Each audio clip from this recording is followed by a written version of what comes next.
So in the previous lesson we learned how to come up with different melodies using the root, third and fifth of each chord. In this lesson we'll concentrate on adding a small technique to the sequence that we played last week. So instead of playing just the notes, we'll try adding a slide to make it sound more interesting. So it's called a slide because it's obvious that we are sliding through the notes. It's a very simple technique. For the first example, we'll take the root notes of all the chords, which are G, C, D and G, same as the previous lesson. So the root notes are going to be G, and right below G we have C, and we have D, a whole step away from C, and then back to the same G, and then back to the same G. So we'll slide in from the previous note of the G, from the G major scale, so which is G, A, B, C, D, E, F sharp and G. So the previous note to a G is an F sharp. So put your index finger on F sharp and then pick F sharp and slide into the next note. So press and hold and then push it to the next note. So that's a slide. So we'll do the same thing for the next note, which is a C. When you hear a C major, we play a C major. So instead of playing just C, we'll play from the previous note of C in the G major scale, which is G, A, B, C. So the previous note was C is a B, so we'll slide in from B. And when we hear a D major chord, we'll play a D note. We'll slide in from the previous note again from the G major scale, which is G, A, B, C and D. So the previous note to D is a C. So we'll slide in from the 5th fret, which is a C, to a D. It's a whole step from C. So we'll slide in from 5th fret to the 7th fret and then back to the G. So we'll try it out with the backing track now.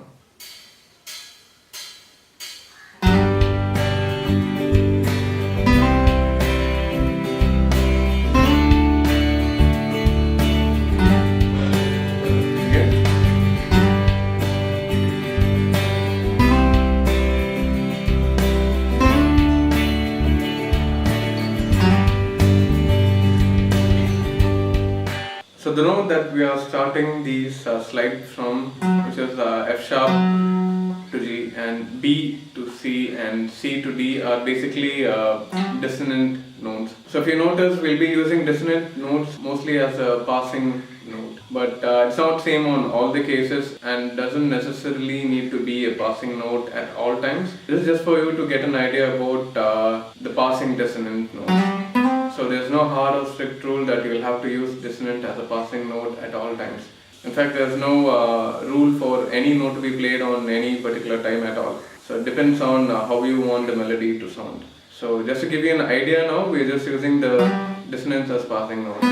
You can very well hold on to the dissonant note until the bar gets over, that also is correct. And it's going to sound in its own unique way. Now we'll apply the same technique for the thirds of each chord. So for a G, I'll be playing a B, for C, I'll be playing an E, and for a D, I'll be playing the F sharp. So we'll play the B here on the 3rd string, 4th fret, and we used to play the E here on the 2nd string, 5th fret, and the F sharp here on the 2nd string, 7th fret.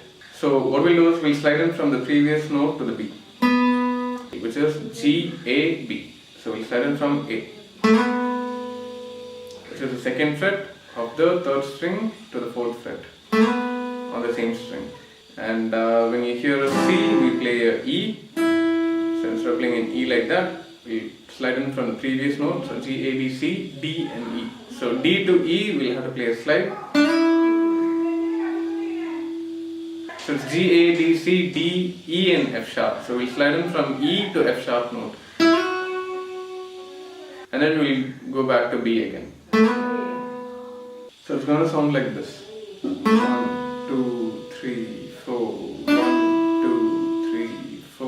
1, 2, 3, 4. And 1, 2, 3 and 4. We'll try it out with the backing track now.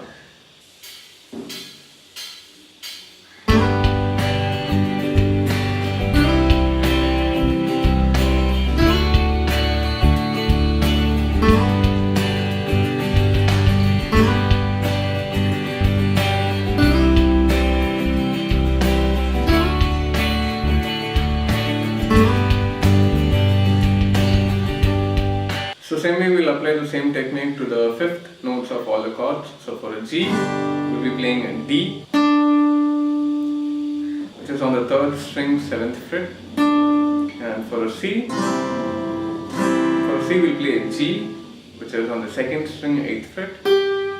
And for a D major, we play the A, which is on the 2nd string 10th fret.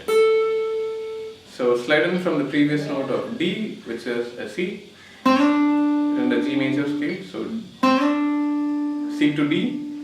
And for a G, it's from F sharp, because the previous note of G in the G major scale is an F sharp. So slide in from F sharp, and from G to A for the D major, and then back to the D for the last G major.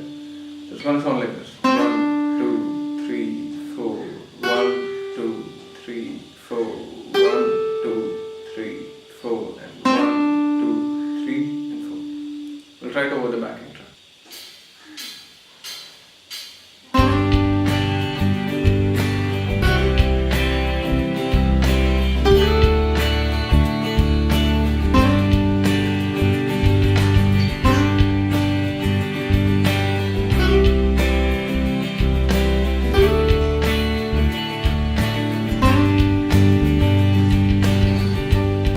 So when we added slide to all the notes, it sounded like we took it to the next level. So now we'll take one more step further. So what we'll do now is, instead of finishing with the octave G for the last G chord on the 4th bar, which is G, 2nd bar is a C, 3rd bar is a D, the 4th bar is a G again. So we usually ended with the same octave for the last G bar. Instead, we'll stop with the next octave G. So we'll play G, C, D, and for the last G, we'll end up here. So it's going to sound like this: 1, 2, 3, 4, 1, 2, 3, 4, 1, 2, 3, 4, 1, 2, 3, and 4. We'll try it over the backing track.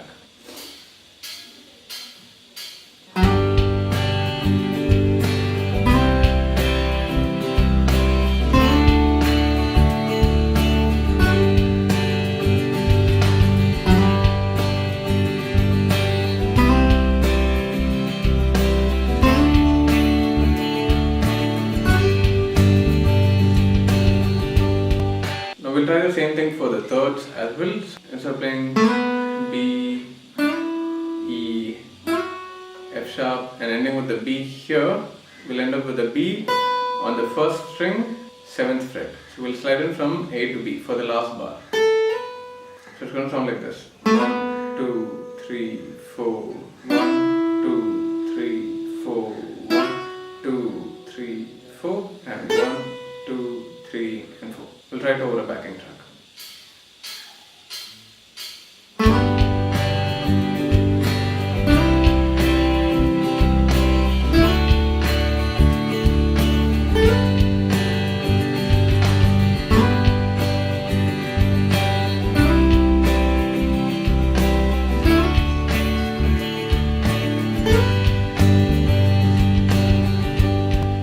So we'll do the same thing for the fifths of all the chords. So it's going to be D, G, A, and D. So we'll slide in for the D and F sharp to G, and G to A for the D chord. And for the last G major, we'll end up with the next octave D, which is on the 1st string 10th fret. So we'll slide in from the C note. So it's going to sound like this: 1, 2, 3, 4, 1, 2, 3, 4, 1, 2, 3, 4, and 1, 2, 3, and 4. We'll try it out with the backing track now.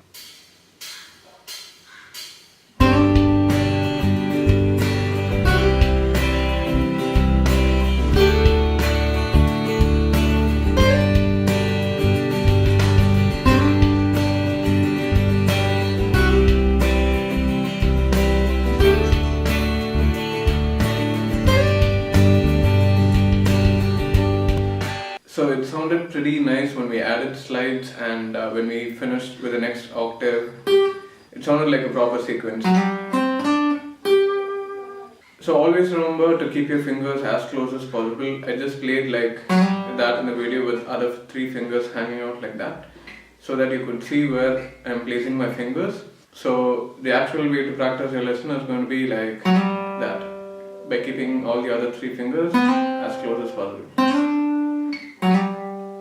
So keep that in mind, and make sure that you use the backing track to the fullest. Make sure that you practice all these sequences over the backing track. And also remember that there's no strict rule that you'll have to use slides on the dissonances or the resolves alone. So don't worry about the resolve or the dissonant note as of now, because if you're concentrating too much on that, then your solo is going to sound a little mechanical. Instead, try to go with the feel of the melody, and try and play slides for notes that you feel would sound nice with the slides. So I'll just give you a short demo of what you're supposed to practice this week over the G major backing track. So what I'm going to basically do is play the roots, thirds and fifths of all the chords in a sequence over the backing track. So I won't be adding slides to all the notes now. I'm just going to be adding slides to whichever note I feel like adding slides. So we'll try it over the backing track.